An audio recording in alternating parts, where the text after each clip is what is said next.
Et les écoles ont bien compris le rôle essentiel qu'elles jouent pour aider justement le secteur à entrer dans une nouvelle ère. Bonjour Lorraine Golini. Bonjour. Merci d'être avec nous. Vous êtes coordinatrice du projet pédagogique pour le Collège d'ingénierie de Lyon-Saint-Étienne.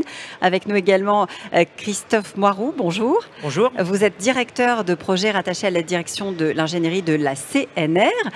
Lorraine, le Collège d'ingénierie, je vais peut-être commencer par poser le décor. C'est la réunion de Centrale Lyon, de l'ENTPE, d'INSA Lyon, des Mines Saint-Étienne, qui mettent en commun à la fois leur recherche et leur savoir-faire.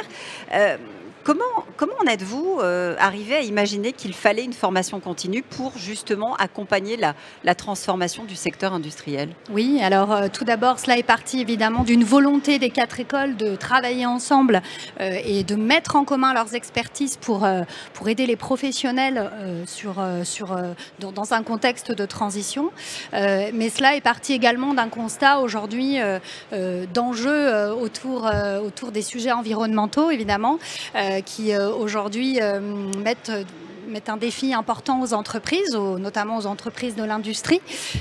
Donc je dirais que cela est parti d'un enjeu d'anticipation et de structuration vraiment de ces besoins pour ne pas être en rupture des compétences. Et je dirais aujourd'hui un autre défi est de pouvoir vraiment adosser cette montée en compétences au plan de transformation des entreprises pour que cela donne du sens et que voilà, cela embarque toutes les équipes dans le changement. Côté CNR, vous avez tout de suite pensé que c'était effectivement la bonne approche pour aider l'industrie à pivoter sur des sujets comme ceux que vous adressez. On parlait justement d'environnement, de décarbonation. C'est vrai que c'est un des enjeux majeurs pour les entrepreneurs, les industriels. Alors effectivement, au niveau de la Compagnie nationale du Rhône, c'est un des enjeux qui est majeur. C'est notre ADN dans le cadre de la transition écologique et transition énergétique. Et aujourd'hui, dans le cadre de nos objectifs à 2030, notre bilan gaz à effet de serre, on est à 148 000 tonnes donc en 2023. Si on ne change pas nos pratiques, nos process, etc., en 2030, on serait donc à 220 000 tonnes. Et il y a une nécessité donc d'abaisser ces émissions et de maîtriser cette empreinte carbone. Et ça, on ne peut pas le faire tout seul, en interne, au niveau de l'ensemble de nos agents, l'ensemble de des acteurs. On a une grande diversité de métiers et on a besoin de se rapprocher de professionnels, d'instituts, du Collège de l'ingénierie pour comprendre nos besoins et de nous accompagner dans cette transformation. Donc, c'est-à-dire que vous allez identifier les besoins et aider les personnes à se former finalement aux aptitudes de demain, en tout cas aux prérequis nécessaires pour essayer de faire évoluer ce tissu industriel? Oui, tout à fait. On travaille vraiment au plus près du terrain. On est beaucoup en contact avec les acteurs économiques. D'ailleurs, ce type d'événement nous permet aussi d'être au contact des entreprises. Et l'idée aujourd'hui, c'est vraiment de proposer une offre intégrée, transformante, qui intervient sur tout le processus de transformation des entreprises, en proposant voilà, une étape de prise de conscience, qui est aujourd'hui une étape cruciale pour pouvoir donner du sens à cette transformation, en intervenant également sur l'évolution des fonctionnements, en aidant les entreprises à mettre en œuvre leur feuille de route, à cartographier les nouvelles compétences, aujourd'hui à acquérir pour pouvoir derrière former techniquement les équipes en y intégrant cette responsabilité environnementale. Comment ça se passe justement? Comment pratiquement, qu'est-ce qui se passe quand on décide de faire cette formation continue? Alors concrètement, nous, côté CNR et cette rencontre avec le Collège de l'ingénierie, ça nous a semblé très important de pouvoir bien comprendre nos activités et de comprendre notre fonctionnement et les différentes étapes d'un process de réalisation d'un projet.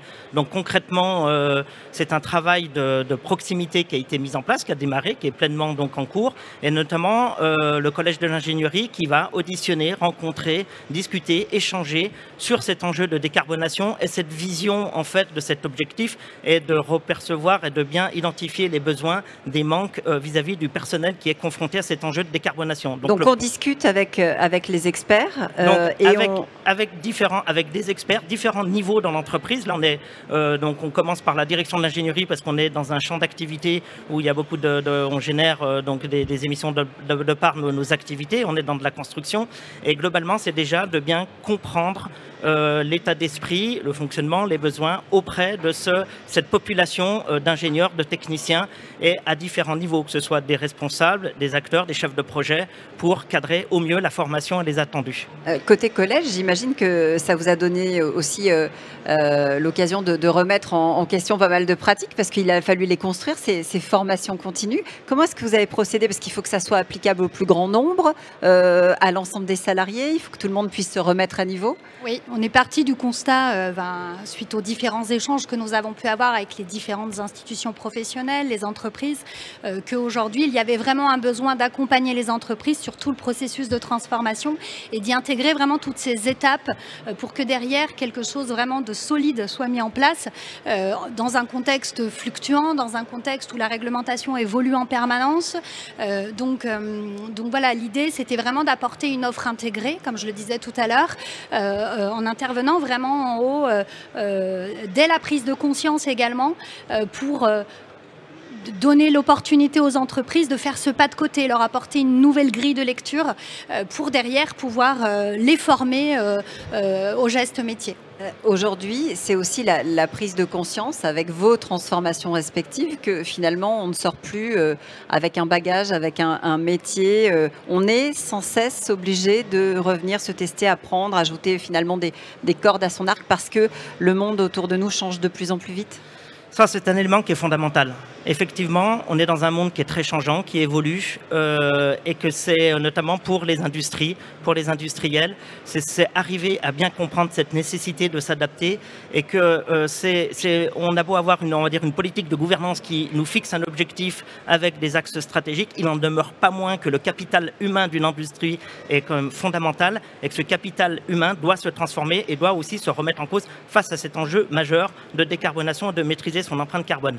Et un des challenges dans ces objectifs-là, c'est que nous sommes sur des champs d'innovation. Et c'est des champs par rapport à notamment aux formations, on va dire, historiques. Nous sommes avec des populations d'ingénieurs qui ont 5, 10, 15, 20 ans, 30 ans d'expérience. Et c'est comment on peut les accompagner pour avoir ce regard différent, se remettre en cause et changer les pratiques. On est dans des enjeux de paradigme qu'il faut renverser, quoi. On change de pratique, on change d'état d'esprit, on change presque tout finalement.